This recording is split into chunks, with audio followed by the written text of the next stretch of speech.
नमस्कार प्यारे साथियों। आशा है आप सभी लोग बहुत अच्छे होंगे, शानदार होंगे, ज़बरदस्त होंगे, स्वस्थ होंगे। तो एक बार फिर से आप सभी लोगों का स्वागत है आपकी अपनी आपका अपना परिवार जेएमएस कंपटीशन क्लासेस में। तो रोज़ की तरह आप लोगों को पता है आपकी जो एसएससी जीडी की एग्ज़ाम डेट है वो आउट हो चुकी है। इसी के साथ हम भी अपनी कमर कस लिए हैं और एसएससी जीडी से संबंधित जितने भी सब्जेक्ट हैं इनकी आपको जल्द से जल्द महा मैराथन क्लास प्रोवाइड होने वाली है, जिसमें आपके सारे सब्जेक्ट को महा मैराथन क्लास में कवर किया जाएगा, रिवीजन कराया जाएगा। इसी के साथ आपके जितने भी पेपर अब तक हुए हैं इसमें एसएससी जीडी के आपको सभी सब्जेक्ट के क्वेश्चन को भी प्रैक्टिस कराया जाएगा, जिससे आपको ये पता चल सके कि हमारे एग्ज़ाम में किस प्रकार के क्वेश्चन पूछे जाते हैं।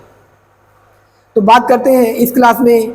तो इस क्लास में हम लोग पढ़ते हैं अब तक के जितने भी आए हुए पेपर हैं उनमें जो भी क्वेश्चन जीके जीएस में आया हुआ क्वेश्चन है इसे हम लोग इस क्लास में कवर करते हैं।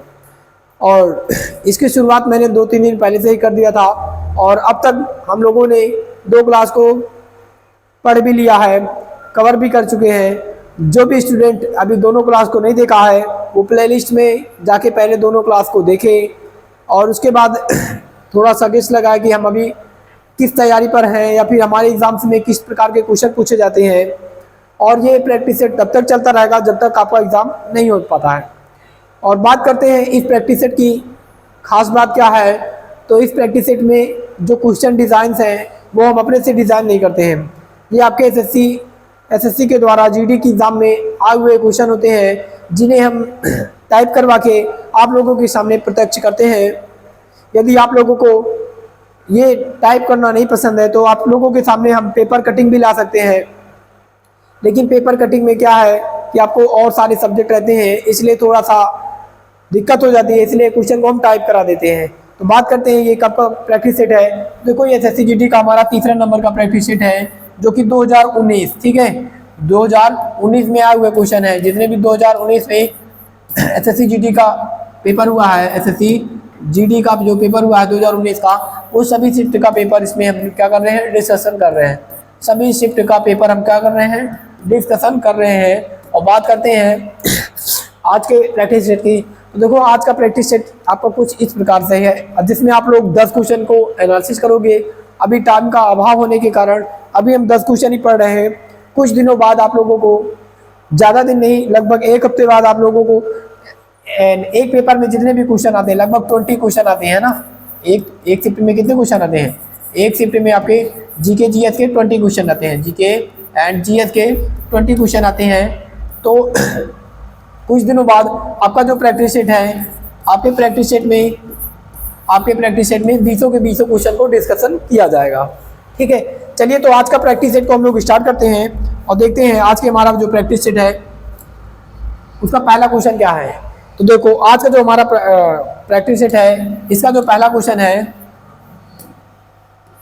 इसमें पूछा जा रहा है, क्या पूछा जा रहा है कि बैल जो होता है, जो गाड़ी होती है, एंड आप लोगों ने देखा होगा रोडों पर चलते हैं ये लोग, ठीक है, जिन्हें हम टांगे वाले भी बोलते हैं। तो घोड़ा जो खींचता है, गाड़ी को खींचता है, घोड़े द्वारा खींची गई जो गाड़ी होती है, ठीक है, इसमें पूछा जा रहा है कि घोड़े द्वारा जो खींची गई गाड़ी होती है इसमें भौतिकी के किस सिद्धांत का एक उदाहरण है या किस सिद्धांत का ये पालना करती है, ठीक है। चलिए बात करते हैं थोड़ा सा। तो देखो आपने पढ़ा होगा न्यूटन जी के बारे में, ठीक है, न्यूटन जी के बारे में पढ़ा होगा। इन्होंने बहुत सारे नियम दिए, जैसे इन्होंने ग्रेविटी का नियम बताया। क्या बताया, ग्रेविटी का नियम बताया, गुरुत्वाकर्षण बल का नियम दिया, और इन्होंने क्या बताया, इन्होंने और क्या दिया, इन्होंने और बल के भी नियम दिए, ठीक है। बल के इन्होंने 3 नियम दिए, बल के नियम भी इन्होंने दिए और इन्होंने बल के 3 नियम बताए, पहला, दूसरा, तीसरा, ठीक है। पहले नियम को हम लोग जड़त्व के नियम से भी नाम से जानते हैं, ठीक है। दूसरे नियम को हम लोग सूत्र के माध्यम से जानते हैं कि F और M बराबर एक रिलेशन होता है। बल को किसे कहते हैं, कोई भी जो वस्तु होती है, ठीक है, उसका कोई द्रव्यमान होता है और उस पर जो भी एक्सेलरेशन हम लोग कर देते हैं, कुछ करते हैं तो सर हम लोग क्या लगाते हैं, बल ही लगाते हैं। तीसरा नियम इन्होंने क्या दिया, प्रत्येक क्रिया क्रिया, इन्होंने तीसरा नियम क्या दिया, क्रिया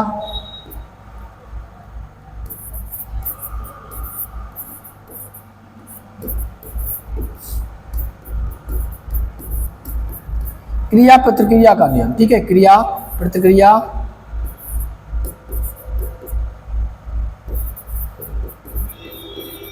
क्रिया प्रतिक्रिया का नियम। देखो न्यूटन साहब ने क्या बताया था, पहला तो आप लोगों को याद करना है कि इन्होंने बताया था गुरुत्वाकर्षण, जो हमारी पृथ्वी है ये किसी वस्तु को किसी कारण खींचती है तो हमारी पृथ्वी पर एक बल कार्य करता है जिन्हें हम लोग गुरुत्वाकर्षण बल के नाम से भी जानते हैं, जो कितना होता है, जो होता है v बराबर 9.8 मीटर प्रति सेकेंड स्क्वायर, ठीक है। जो हमारी पृथ्वी है किसी भी वस्तु को कितने बल से खींचती है, तो 9.8 मीटर प्रति सेकेंड स्क्वायर की बल से क्या करती है हमारी पृथ्वी, किसी भी मतलब जितने भी पृथ्वी के वायुमंडल में या पृथ्वी पर उपस्थित जो भी वस्तुएं हैं इनको क्या करती है, वो g बराबर 9.8, ठीक है, 9.8 मीटर प्रति सेकेंड के वेग से क्या करती है, खींचती है, अपनी ओर खींचती है, जिसे इन्होंने गुरुत्वाकर्षण बल नाम दिया, ठीक है। बात करते हैं, इन्होंने गति के भी नियम दिया और बल का भी और नियम दिया, जिसे हम लोग बोलते हैं, पहला नियम इन्होंने दिया जड़त्व का नियम, ठीक है, जड़त्व का नियम। इन्होंने ये बताया पहले नियम में कि कोई भी वस्तु अगर विरामावस्था में है तो वो विरामावस्था में ही रहेगी तब तक कि उस पर ऊपर कोई वाय बल न लगाया जाए, ठीक है। और कोई भी वस्तु जो होती है वो यदि गति की अवस्था में है तो वो गति की अवस्था में तब तक रहेगी जब तक उसे उस पर कोई वाह बल लगाकर रोका न जाए। तो ये था आपका जड़त्व का नियम। दूसरा नियम इन्होंने बताया कि जो बल होता है, ठीक है, जो बल होता है, बल हम लोग किसे बोलते हैं, जब कोई भी किसी भी वस्तु का कोई द्रव्यमान होता है उस पर हम लोग कोई धक्का या कुछ क्या करते हैं, एक्सेलरेशन करते हैं, तो वो बल के कारण ही करते हैं, ठीक है। तो ये इनका दूसरा नियम था। और तीसरा नियम इन्होंने ये बताया कि कोई भी क्रिया के कोई भी हम काम करते हैं, क्रिया करते हैं, तो उसके क्या होता है, एक विपरीत या प्रतिक्रिया बल लग रहा होता है, इसे ही हम लोग क्या बोलते हैं, इसे ही हम लोग बोलते हैं न्यूटन का थर्ड लॉ। जैसे बात करते हैं और एग्जांपल्स की, तो ये जो इसका राइट आंसर क्या हो जाएगा, इसका राइट आंसर हो जाएगा न्यूटन का तृतीय नियम। देखो गाड़ी का खींचना, जो गाड़ी होती है, जो तांगा होता है, गाड़ी होती है, ये तो इस पर क्या होता है, इस पर जो घोड़े होते हैं ये क्या होता है, बल लगा रहा होता है, ठीक है। जो घोड़ा होता है ये बल लगाता है अपनी ओर, और ये जो गाड़ी होती है ये क्या करती है, ये भी अपनी ओर बल लगाती है। तो दोनों में क्रिया और प्रतिक्रिया बल का क्या हो रहा है, यहाँ पर दोनों में क्रिया और प्रतिक्रिया बल हो रहा है, ठीक है। और क्रिया और प्रतिक्रिया बल किसने दिया था, तो ये न्यूटन ही ने दिया था। इसका और एग्जाम्पल आप देख सकते हो, जैसे बंदूक चलाने पर बंदूक का पीछे आ जाना, बंदूक चलाने पर बंदूक का पीछे आ जाना, ये भी किसका नियम है, ये भी किसके ऊपर बेस्ड है, तो ये भी न्यूटन के थर्ड लॉ पे बेस्ड है। और बात करते हैं और क्या चीज, तो देखो आप लोग कभी भी नदी के किनारे जो नाव होती है, नदी के जो किनारे नाव होती है, नदी के किनारे जो नाव होती है, नाव से उतरने पर नाव का पीछे हट जाना, नाव से उतरने पर नाव का पीछे हट जाना, नाव का पीछे हट जाना, ये भी क्या होता है, ये भी न्यूटन के तीसरे नियम पर ही बेस्ड होता है। और बात करते हैं, थोड़ा सा और बात करते हैं, तो देखो जो रॉकेट वगैरह का परीक्षण किया जाता है, जो रॉकेट का परीक्षण, ठीक है, रॉकेट का उड़ना, ये भी किसके ऊपर बेस्ड होता है, तो ये भी न्यूटन के थर्ड लॉ पे ही बेस्ड होता है। रॉकेट क्या करती है, रॉकेट हवा को नीचे छोड़ती है तो हवा उसको क्या करती है, ऊपर छोड़ती है। तो ये भी रॉकेट का उड़ना, जो मिसाइल्स का परीक्षण होता है, ये सब न्यूटन के थर्ड लॉ पर ही क्या होता है, बेस्ड होता है। बात करते हैं ओम का नियम, तो आपको पता है कि किसी भी जो तार होता है, जो कोई भी जो तार होता है, उसमें एक प्रतिरोध काम करता है, जो कि ओम का नियम ये है। उन्होंने यही बताया था कि कोई भी जो तार होता है उससे अगर करंट गुजरते हैं तो वो कोई भी चीज का बना होता है, तो वो क्या करता है, धारा का प्रतिरोध करता है, क्या करता है, धारा का प्रतिरोध करता है। और यही जो नियम है वो वही ओम का नियम है, ठीक है। यही क्या है, यही ओम का नियम है।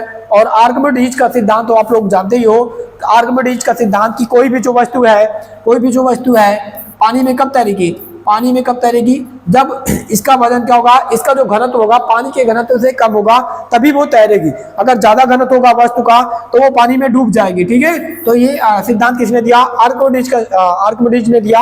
और आइंस्टाइन ने क्या बताया, आइंस्टाइन ने आपको पता है कि इन्होंने द्रव्यमान संरक्षण का नियम दिया, जो कि एक सूत्र के माध्यम से इन्होंने बताया, जिसका सूत्र था E बराबर एम सी स्क्वायर, क्या था, E बराबर एम सी स्क्वायर, E बराबर एम सी स्क्वायर, ठीक है, एम सी स्क्वायर।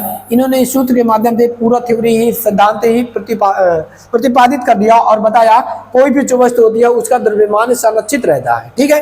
तो ये सूत्र के माध्यम से बताया, ये आइंस्टाइन का सिद्धांत था। इसी के साथ हम चलेंगे अपने नेक्स्ट क्वेश्चन की ओर, और हमारा जो नेक्स्ट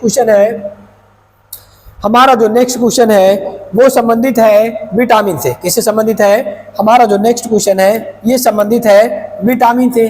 क्या क्वेश्चन है, मछली में मौजूद जो राइबोफ्लेविन होता है विटामिन, एंड इसमें कौन सा विटामिन उपस्थित होता है। चलिए बात करते हैं मछली की। तो मछली क्या है, मछली जो होती है वो गिल्स से क्या करती है, ऑक्सीजन या सांस लेती है, क्या करती है, गिल्स से सांस लेती है। और ये एक जल में रहने वाली प्राणी है, जल में रहने वाली जीव है, ठीक है, या प्राणी है, जीव है, ठीक है, जो क्या करती है, पानी के अंदर भी रहकर सांस ले लेती है। किस कारण लेती है, क्योंकि इनके गलफड़े या गिल्स होते हैं, ठीक है। और बात करते हैं राइबोफ्लेविन की। चलिए बात करते हैं पहले राइबोफ्लेविन की। तो आपको पता है कि जो विटामिन्स जो होती हैं ये हमारे शरीर में एंटीबॉडी का कार्य करती हैं। क्या करती हैं, ये रोगों से लड़ती हैं। विटामिन जो होती हैं क्या करती हैं, हमारे शरीर में क्या करती हैं, हमारे शरीर में बीमारियों से लड़ती हैं,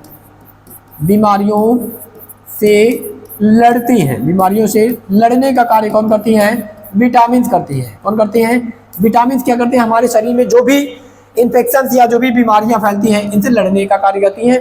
और ये जो विटामिन्स होती है हमें कहाँ से प्राप्त होती है, ये जो विटामिन्स होती है हमारे शरीर को बहुत कम मात्रा में आवश्यकता पड़ती है।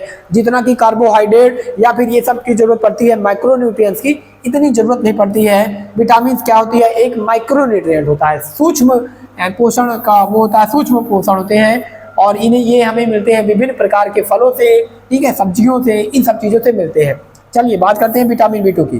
तो देखो जो विटामिन होती है, बी होती है, इसके बहुत सारे सब टाइप्स पाए जाते हैं, जैसे vitamin B1, vitamin B2, vitamin B3, vitamin B5, vitamin B6, vitamin B7, vitamin B9 और विटामिन B12, ठीक है। तो ये विटामिन के सब टाइप्स हैं, और जो सारी विटामिन होती हैं, सब विटामिन का जो सब टाइप्स है, इन सभी का क्या होता है, अलग अलग कार्यों में एंड ये क्या करती है, हमारे शरीर में बीमारियों से लड़ती है। जैसे बात करते हैं यहाँ पर विटामिन B2 दिया है और विटामिन एंड B12 दिया है, ये क्या कार्य करती हैं। तो चलिए यहाँ पर देखते हैं थोड़ा सा देखते हैं कि ये जो विटामिन होती हैं ये क्या कार्य करती हैं। जो विटामिन B2 होती है ये हमारी जो स्किन होती है, स्किन का फटना, जो स्किन होती है, स्किन का फटना, ये विटामिन किसकी कमी के कारण होता है, स्किन का सूखना, जो त्वचा होती है, स्किन मतलब यहाँ पर त्वचा, ठीक है, स्किन मतलब क्या होता है, त्वचा का फटना, त्वचा का सूखना, ठीक है। एंड त्वचा फटने पर क्या होता है, ब्लड जो आता है, ये सब किसकी कमी के कारण होता है, विटामिन B2 की कमी से होता है। बात करते हैं यहाँ पर विटामिन एक और सब टाइप्स लिखा है, जो कि विटामिन B12 है। तो जो विटामिन B12 है इसका नाम है, इसकी कमी से एनीमिया नामक रोग होता है। एनीमिया क्या होता है, तो देखो एनीमिया जो तब महिलाओं में थोड़ा ज़्यादा होता है। एनीमिया एक खून की कमी की बीमारी है, ठीक है। एनीमिया नामक क्या होता है, बीमारी होती है। ये एनीमिया क्या है, तो ब्लड की जो कमी होती है यही एनीमिया होता है, ठीक है। बात करते हैं विटामिन सी की। तो देखो विटामिन सी की कमी से स्कर्वी रोग होता है। क्या होता है, स्कर्वी रोग होता है। जैसे दांतों में खून आ जाना, ठीक है, दांतों में मसूड़ों से क्या होना, खून आ जाना, ये सब क्या होता है, विटामिन सी की कमी के कारण होता है। और विटामिन के की कमी के कारण क्या होता है, विटामिन के की कमी के कारण होता है रक्त का थक्का जमना, ठीक है, रक्त का जो थक्का होता है, ब्लड की क्लॉटिंग हो जाती है, ठीक है, जमना, रक्त का थक्का बनना, ये क्या होता है, विटामिन विटामिन के की कमी के कारण होता है, ठीक है। तो अभी हमने बताया विटामिन जो राइबोफ्लेविन है, मछली में जो विटामिन मौजूद होती है इसका नाम है राइबोफ्लेविन, ठीक है। तो चलिए थोड़ा सा बात करते हैं इन सब का रासायनिक नाम क्या है। अगर इन सब का रासायनिक नाम आपको पता होगा तब इनका आंसर आप क्या कर सकते हो, आसानी से दे सकते हो। जैसे बात करते हैं विटामिन सी की, विटामिन के की, यहाँ पर जो विटामिन है सबका रासायनिक नाम आप लोग नोट डाउन कर लीजिए, क्योंकि सारे विटामिन आप लोगों को बारी बारी से मिलते रहेंगे, ठीक है। तो विटामिन बी सी की बात करते हैं तो एस्कॉर्बिक नाम है इसका, क्या नाम है? एस्कॉर्बिक एसिड, एस्कॉर्बिक नाम है इसका। और इसी तरीके से अगर हम बात करते हैं, इसी तरीके से बात करते हैं विटामिन बी की, विटामिन के की, तो देखो इसका नाम है फिलोक्विनोन, ठीक है, क्या नाम है? फिलोक्विनोन। फिलो जो क्विनोन है, फिलोक्विनोन जो है ये विटामिन के का नाम है, विटामिन बी2 का। अभी आपने पढ़ा राइबोफ्लेविन, क्या नाम है? राइबोफ्लेविन। राइबोफ्लेविन किसका नाम है? विटामिन बी2 का। विटामिन बी12 का क्या नाम है? तो साइबोकोबोलोमिन, ठीक है, साइनो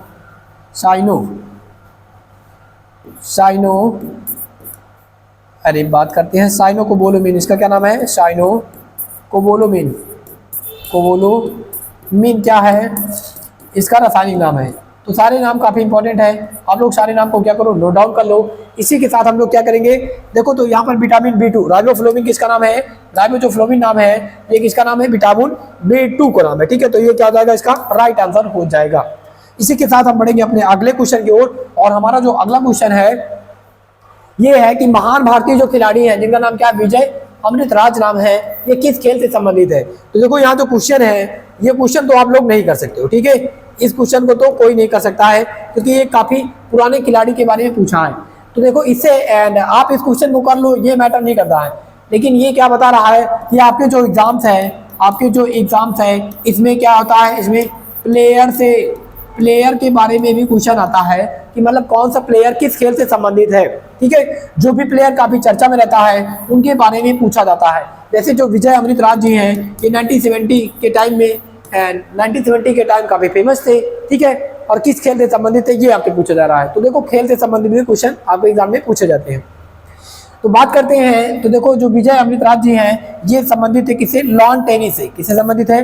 लॉन टेनिस क्या होता है? ये दो प्लेयर के द्वारा खेला जाने वाला क्या होता है? एक प्रकार का बैडमिंटन होता है। क्या होता है? टेनिस का गेम होता है, ठीक है। दो प्लेयर के द्वारा खेला जाने वाला टेनिस का गेम होता है, जिसमें बीच में क्या होती है? नेट बंदी होती है। यहाँ पर एक प्लेयर होता है और यहाँ पर एक प्लेयर होता है, ठीक है। और यहाँ पर जो भी स्टिक से ये लोग खेलते हैं, इसमें जिस चीज को ये मारते हैं ये जाल में नहीं छूना चाहिए। इसका ये जो नियम है ये कुछ इस प्रकार का होता है, ठीक है। तो ये जो लॉन टेनिस गेम है ये दो प्लेयर के द्वारा खेले जाने वाला गेम है और ये कोर्ट पर खेला जाता है, ठीक है। इसी तरीके के यहाँ पर और भी दिए गए हैं राइफल शूटिंग से संबंधित। तो जो अभिनव बिंद्रा जी हैं, और अभी हाल ही में जो जितने भी प्लेयर्स आपके ओलंपिक में पदक जीत के आए हैं, जैसे मनु भाकर जी हैं, इन सबके नाम आपको याद रखना है और गेम का भी नाम याद रखना कि किस खेल से संबंधित है, ठीक है। बैडमिंटन से आपको पता है पीवी सिंधु जी हैं जो कि बैडमिंटन से संबंधित है। तो इस प्रकार से आपको क्या करना है, सारे प्लेयर के बारे में नाम याद रखना है कि कौन सा जो प्लेयर है किस खेल से संबंधित है। अगला जो क्वेश्चन है ये एक जनरल नॉलेज का क्वेश्चन है, ठीक है, जो कि काफी इंपॉर्टेंट क्वेश्चन है। आपको पता है जो BRO है ये 2019 के टाइम पर इन्होंने क्या किया था? 2019 के टाइम पर इन्होंने क्या किया था? विश्व की सबसे ऊंचे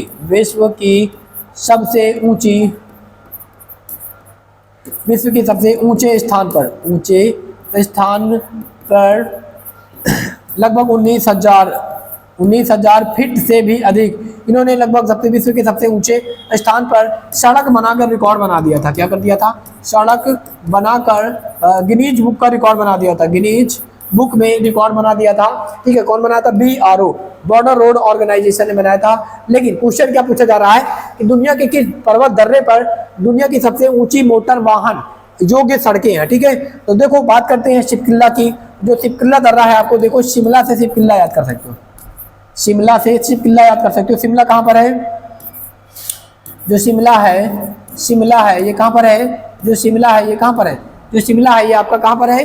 ये है आपका हिमाचल प्रदेश में, ठीक है। और बात करते हैं नाथुल्ला की, जलापला की दर्रा और डांगरी दर्रा, ठीक है। तो देखो यहाँ पर एक डांगरी दर्रा दिख रहा है जो कि कहाँ पर है? डांगरी, इसका डोंगरी दर्रा नाम है, ठीक है। क्या नाम है? डोंगरी दर्रा नाम है। यहाँ पर का मत लिखो, डूंगरी दर्रा। ये कहाँ पर है? उत्तराखंड में है। कहाँ पर है? उत्तराखंड में। इसकी हाइट लगभग 5610 मीटर से भी क्या है? अधिक है। इसी दर्रे पर क्या है?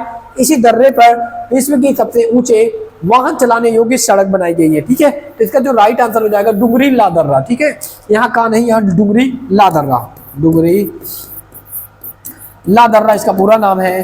ठीक है, बात करते हैं नाथुल्ला और जलापला की। तो देखो जलापला जो दर्रा है, जलापला जो दर्रा है ये कहाँ पर है? उत्तराखंड में है। कहाँ पर है? उत्तराखंड में है। नाथुल्ला हो जाता है, लिपू लेक हो जाता है। ठीक है, एंड माना दर्रा हो जाता है, माना दर्रा हो जाता है, माना दर्रा, ये सब कहाँ पर है? ये सब जो है माना जो दर्रा है ये सब आपके सिक्किम राज्य में। कहाँ पर है? सिक्किम राज्य में है, जो कि सिक्किम को किससे जोड़ते हैं? तिब्बत को जोड़ते हैं, तिब्बत को जोड़ते हैं। ठीक है, तो दर्रा से संबंधित भी क्वेश्चन आता है, तो दर्रे से संबंधित क्वेश्चन भी आपको क्या करना है? प्रिपेयर करके ही जाना है एग्जाम में। ठीक है, चलिए बात करते हैं नेशनल फूड सिक्योरिटी एक्ट की। नेशनल फूड सिक्योरिटी एक्ट जो कि क्या बताता है और पास कब हुआ था? National food security act. ठीक है, इसे बोला जाता है राष्ट्रीय खाद्य सुरक्षा अधिनियम। अधिनियम क्या होता है भाई साहब? अधिनियम की बात करते हो तो ये एक प्रकार का कानून होता है। अधिनियम क्या होता है? एक प्रकार का कानून होता है। कानून होता है जो कि कौन बनाता है? जो कि हमारे भारत की संसद बनाती है। कौन बनाता है? कानून कौन बनाती है? हमारे यहाँ की संसद बनाती है, विधायिका बनाती है। ठीक है, तो ये भी क्या है? एक कानून ही है, जिसे बोला जाता है नेशनल फूड सिक्योरिटी एक्ट। कब आता है? 2013 में आता है। कब आता है? 2013 में आता है। और 10 सितंबर को ये क्या होता है? पारित भी हो जाता है। 10 सितंबर को ये पारित होकर लागू भी हो जाता है। ठीक है, बात करते हैं इसका मुख्य उद्देश्य क्या था। तो देखो इसका मुख्य उद्देश्य था कि लगभग ग्रामीण क्षेत्र के ग्रामीण क्षेत्रों में ग्रामीण क्षेत्र के लगभग 70% लोगों को और शहरी क्षेत्रों के, ठीक है, शहरी क्षेत्रों में 50% लोगों को क्या करना? उचित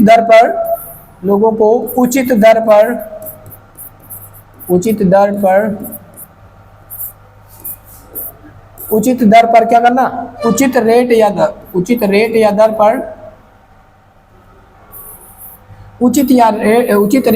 पर क्या करना?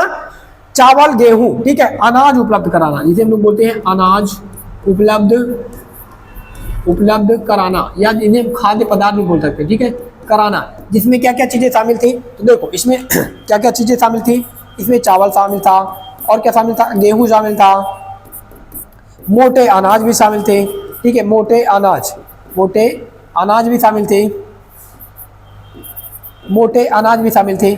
और उचित रेट क्या बताया गया? तो देखो चावल को 3 रुपए पर केजी, और उसके बाद गेहूं को 2 रुपए पर केजी, और मोटे अनाज को 1 रुपए पर केजी के हिसाब से सरकार क्या करेगी? वितरित करेगी। और ये इस एक्ट या इस अधिनियम का अब हमारे पूरे इंडिया में लगभग 65% जो जनता है वो क्या कर रही है? फायदा उठा रही है। ठीक है, पर यूनिट, 1 यूनिट पर कितना किलो राशन दिया जाता है? 1 यूनिट पर 5 किलो राशन प्रत्येक परिवार को दिए जाते हैं। ठीक है, 1 यूनिट पर कितने किलो राशन?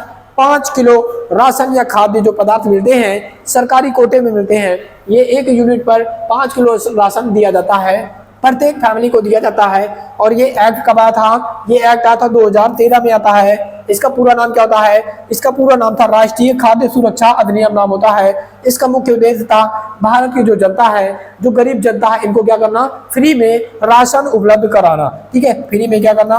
राशन उपलब्ध कराना इसका मुख्य उद्देश्य था। ठीक है, और इसी के साथ हम क्या करेंगे? अपने अगले क्वेश्चन की ओर बढ़ेंगे। इसका राइट आंसर क्या है? 2013। इसी के साथ हम अपने अगले क्वेश्चन की ओर बढ़ेंगे, और अगला जो हमारा क्वेश्चन है ये एक नृत्य से संबंधित क्वेश्चन है। ठीक है, ये एक नृत्य से संबंधित क्वेश्चन है। क्या पूछा जा रहा है? थय्यम जो नृत्य है किस राज्य का प्रमुख नृत्य है? देखो नृत्य का भी क्वेश्चन आपसे पूछ लिया। ठीक है, नृत्य का भी क्वेश्चन आपका पूछ लिया। त्योहार से क्वेश्चन ऑलरेडी पूछा जा चुका है। तो देखो यहाँ बात करते हैं गुजरात की, कर्नाटका की, तमिलनाडु की, केरला की। देखो तमिलनाडु की पहले बात करते हैं। तो देखो थाईपुसम एक नृत्य है। ठीक है, थाईपुसम एक त्योहार है जो कि तमिलनाडु में मनाया जाता है। लेकिन बात करते हैं तमिलनाडु की, देखो यहाँ पर मनाया जाता है भरतनाट्यम। क्या मनाया जाता है? भरतनाट्यम मनाया जाता है। ठीक है, माइम मनाई जाती है, और क्या मनाया जाता है? माइम मनाया जाता है। भरतनाट्यम यहीं पर मनाया जाता है। बात करते हैं कर्नाटका की, तो गान यहाँ का नृत्य है। गुजरात में गरबा, ठीक है, गुजरात में गरबा, गुजरात का गरबा। केरला का अट्टम, केरला का अट्टम। और उसके बाद जो थय्यम है, थय्यम है, ओणम है, थय्यम है, ओणम है, ये सब जो नृत्य है, ये सब जो नृत्य है वो केरला का नृत्य है। कहाँ का है? केरला का नृत्य है। तो इसका जो राइट आंसर हो जाएगा, इसका जो राइट आंसर हो जाएगा, क्या हो जाएगा? इसका राइट आंसर हो जाएगा केरला, ठीक है। केरला का और नृत्य कौन कौन से हैं? तो देखो अट्टम है, थय्यम है, ओणम है, ठीक है, ओणम है, ये सब कहाँ का नृत्य है? केरला का है। बात करते हैं तमिलनाडु की, तो भरतनाट्यम है, मईम है, कुम्मी है, कुम्मी है, ठीक है, ये सब कहाँ का नृत्य है? तो ये सब आपका तमिलनाडु का नृत्य है। कहाँ का है? तमिलनाडु का नृत्य है। और यक्षगान हो जाता है, ठीक है, यक्षगान हो जाता है, ये सब कर्नाटक का नृत्य है, ठीक है। और बात करते हैं गुजरात की, तो गरबा यहाँ का क्या प्रमुख नृत्य है। इसी के साथ हम बढ़ेंगे अपने अगले क्वेश्चन की ओर। और अगला जो क्वेश्चन है ये एक इतिहास का क्वेश्चन है। तो देखो आपका जो जीके जीएस का पेपर है वो सारे सब्जेक्ट से मिलकर आ रहा है। यहाँ पर आप साक्षात देख सकते हो, सॉरी, साक्षात आप लोग पेपर को देख सकते हो। क्या पूछा जा रहा है कि 7वीं शताब्दी के प्रारंभ, 7वीं शताब्दी के प्रारंभ की बात कर रहा है, इसका मतलब 6वीं शताब्दी, 6वीं शताब्दी की बात कर रहा है, 6वीं शताब्दी की बात कर रहा है। क्या पूछा जा रहा है कि कन्नौज, कन्नौज और थानेश्वर के सिंहासन पर कौन विराजमान होता है, ठीक है। तो देखो यहाँ पर दिया गया है चंद्रगुप्त सेकंड के बारे में, कृष्णदेव, हर्षवर्धन, चोलवन। तो देखो यहाँ पर हम जानते हैं कि लगभग 607 या 607 ईस्वी से लगभग 647 ईस्वी तक, 607 ईस्वी से लगभग 600, यहाँ पर 646, ठीक है, 606 ईस्वी से और 647 ईस्वी तक किसका कार्यकाल था? हर्षवर्धन का कार्यकाल था, हर्षवर्धन का कार्यकाल था, जो कि प्राचीन भारत, प्राचीन इतिहास में, प्राचीन इतिहास में नॉर्थ इंडिया, उत्तर भारत का प्रमुख क्या था? उत्तर भारत का प्रमुख राजा था, हुआ करता था, ठीक है, प्रमुख राजा हुआ करता था, ठीक है। हर्षवर्धन जो था, एंड इन्होंने क्या किया था? देखो इन्होंने बात करते हैं तो 7वीं शताब्दी पर थानेश्वर और कन्नौज के सिंहासन पर यही बैठते हैं। इन्हीं के टाइम पर एक हेन सांग चीनी यात्री आता है भारत, चीनी यात्री भारत आता है, जो कि एक क्या था? जो कि एक बौद्ध भिक्षु भी था, जिन्होंने क्या किया था? भारत के प्रमुख मठों का वर्णन भी किया अपनी किताब में, ठीक है। तो इन्हीं के समय में ह्वेन सांग चीनी यात्री भी भारत आता है। कब आता है? तो लगभग 630 ईस्वी के टाइम पर आता है, ठीक है। और थानेश्वर और कन्नौज की गद्दी पर कौन बैठता है? तो यहाँ पर हर्षवर्धन जी बैठते हैं, जिन्होंने क्या किया था? एक वंश की पुष्य सिंह वंश की स्थापना किया था, ठीक है, जिन्होंने एक पुष्य वंश की स्थापना भी किया था। और ये थानेश्वर और कन्नौज की गद्दी पर बैठते, इनका नाम था हर्षवर्धन, ठीक है। क्या नाम था? हर्षवर्धन नाम था, जिनका कार्यकाल 606 ईस्वी से 647 ईस्वी तक था। और ये प्राचीन इतिहास में उत्तर भारत के प्रमुख राजा हुआ करते थे। इन्हीं के समय में चीनी बौद्ध भिक्षु ह्वेन सांग भी भारत आता है, ठीक है। अगले क्वेश्चन की बात करते हैं। तो देखो एक क्वेश्चन आपका पूछा गया था 2019 में, एक क्वेश्चन पूछा गया था रैंक का, ठीक है। तो उस समय जो क्वेश्चन पूछा गया था वो 2019 का पूछा गया था, लेकिन आप लोगों को सूचित करने के लिए ये हम 2024 की रैंक का क्वेश्चन रख दिए हैं, ठीक है। तो आपका जो आने वाला एग्जाम्स है, आने वाला जो आपका एग्जाम्स है 2025 में, तो आपके करंट अफेयर के, ठीक है, करंट अफेयर के भी क्वेश्चन पूछे जाते हैं। अगर बात करें कितने क्वेश्चन पूछे जाते हैं, तो 2 से 3 क्वेश्चन करंट अफेयर के भी पूछे जाते हैं, जिसमें से मैंने यहाँ पर पहला क्वेश्चन आपको दिखाया है। वैश्विक भुखमरी सूचकांक 2024 में भारत की रैंक क्या है? तो देखो वर्ल्ड जो हंगर इंडेक्स है, ठीक है, ग्लोबल हंगर जो इंडेक्स आया है 2024 में, इसमें भारत को 105वां स्थान मिला है, ठीक है। कौन सा स्थान मिला है? 105वां स्थान किसे मिला है? भारत को मिला है। बात करते हैं 2023 की, तो 2023 में भारत की रैंक 111वीं थी, लेकिन इस बार कितनी है? 105वीं है। और 76 बात करते हैं तो पर्यावरण परिवर्तन सूचकांक है, ठीक है। 38 क्या है, तो ग्लोबल इनोवेशन इंडेक्स है। ये क्या है, वर्ल्ड हैप्पीनेस रिपोर्ट है, ठीक है, वर्ल्ड हैप्पीनेस इंडेक्स।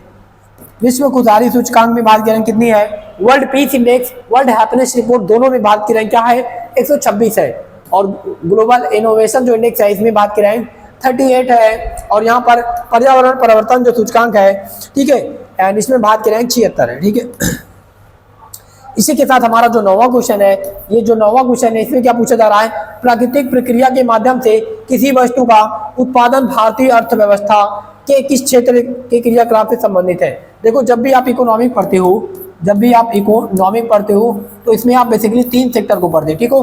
कितने सेक्टर को, 3 सेक्टर को पढ़ते हो। पहले को हम लोग बोलते हैं प्राइमरी सेक्टर, प्राइमरी सेक्टर, और दूसरे को क्या बोलते हैं, दूसरे को हम लोग बोलते हैं सेकेंडरी सेक्टर, ठीक है, क्या बोलते हैं, सेकेंडरी सेक्टर बोलते हैं। और उसके बाद तीसरे को हम लोग बोलते हैं टर्सरी सेक्टर, ठीक है, टर्सरी सेक्टर बोलते हैं या थर्ड सेक्टर, ठीक है, टर्सरी सेक्टर बोलते हैं। अच्छा, तीनों में अंतर क्या है, तो देखो प्राइमरी सेक्टर उसे बोला जाता है जो क्या है, जो एक अनडेवलप्ड कंट्री है, ठीक है, जो एक अनडेवलप्ड जो कंट्री है इन्हें ये प्राइमरी सेक्टर में इन्हें रखते हैं। और जो डेवलपिंग कंट्री हैं, जो डेवलपिंग कंट्री हैं जैसे इंडिया, चाइना, ठीक है, डेवलपिंग जो कंट्री हैं इन्हें हम लोग सेकेंडरी सेक्टर में रखते हैं। और टर्सरी सेक्टर में कौन सी कंट्री आती हैं, डेवलप्ड कंट्रियाँ, ठीक है, डेवलप्ड कंट्रियाँ आती हैं। लेकिन क्वेश्चन इसमें तो कुछ भी पूछा नहीं गया है। क्या पूछा गया है कि प्राकृतिक प्रक्रिया के माध्यम से, जैसे हम लोग क्या करते हैं, गेहूं बोते हैं, क्या बोते हैं, गेहूं बोते हैं, धान बोते हैं, ये सब क्या है, प्राकृतिक प्रक्रिया है। इसके माध्यम से जो भी हमें यहाँ पर फसल का उत्पादन होगा ये सब प्राकृतिक रूप से मिल रहा है, ठीक है। तो जितना भी प्राइमरी सेक्टर में जो भी हम लोग क्या करते हैं, जो भी किसान क्या करता है, जो भी किसान अपने खेतों में उत्पादित करता है वो जो सामान होता है वो सब प्राइमरी सेक्टर का होता है। और इसी सामान का जब हम क्या करते हैं, इसी गेहूं का जब हम लोग बिस्कुट बनाते हैं, क्या बनाते हैं, बिस्कुट बना देते हैं, ब्रेड बना देते हैं कंपनियों में जल्दी जाकर, ठीक है, तो ये सब सेकेंडरी सेक्टर होता है। टर्सरी सेक्टर क्या होता है, ये लोग सर्विस प्रोवाइड करते हैं, क्या करते हैं, ये लोग सर्विस प्रोवाइड करते हैं। इसका बेस्ट एग्जांपल्स है अमेरिका, ठीक है, अमेरिका इसका क्या है, बेस्ट एग्जांपल्स है। जापान है, अमेरिका है, जर्मनी है, ये सब डेवलप्ड कंट्रियां हैं, ठीक है। तो देखो जो प्राकृतिक रूप से उत्पादित किया जाता है ये सब प्राइमरी सेक्टर के भाग होते हैं। किसके होते हैं, प्राइमरी सेक्टर के भाग होते हैं, ठीक है। जैसे हमारा इंडिया है, इंडिया एक डेवलपिंग कंट्री है, ठीक है, अनडेवलप्ड कंट्री है जैसे पाकिस्तान, ठीक है, ये सब अनडेवलप्ड कंट्रियां हैं, अफगानिस्तान। चलिए ठीक है, बात करते हैं आज का लास्ट हमारा जो क्वेश्चन था, आज का हमारा जो लास्ट क्वेश्चन था वो 9 ही क्वेश्चन थे, ठीक है। कितने क्वेश्चन है, 9 क्वेश्चन थे। तो जो आज की क्लास थी इसमें हमने 9 और 10 क्वेश्चन को डिस्कशन किया, जिसमें आपके 10 क्वेश्चन अभी कम है। और अभी आप लोगों की जो कुछ क्लासेस हैं, लगभग 2-4 क्लासेस आप लोगों को 10-10 क्वेश्चन की मिलेंगे। इसके बाद हम लोग क्या करेंगे, फुल लेंथ की क्लास को करेंगे, ठीक है। यदि आपको क्लास अच्छी लगी हो, एनालिसिस अच्छा लगा हो तो अपने दोस्तों तक जरूर शेयर करिए। जो भी आपके दोस्त SSC GD में फॉर्म फिल किए हुए ताकि उन्हें भी पता चले कि कहीं पर बढ़िया सा एनालिसिस हो रहा है प्रीवियस ईयर पेपर का, ठीक है। इसका आप लोगों को पेपर में जरूर फायदा मिलेगा, ठीक है। तो इसी तरीके की क्लास को अच्छे से पढ़ने के लिए आप लोग को चैनल को ज्वाइन कर लीजिए, सब्सक्राइब कर लीजिए और बेल आइकन को भी ऑन कर लीजिए, ठीक है, ताकि आप लोगों को नोटिफिकेशन अच्छे से मिलता रहे। आप लोग बने रहिए, मिलते हैं हम लोग इसी तरीके नेक्स्ट क्लास में अपने नेक्स्ट प्रैक्टिस सेट में। तब तक के लिए जय हिंद, जय भारत।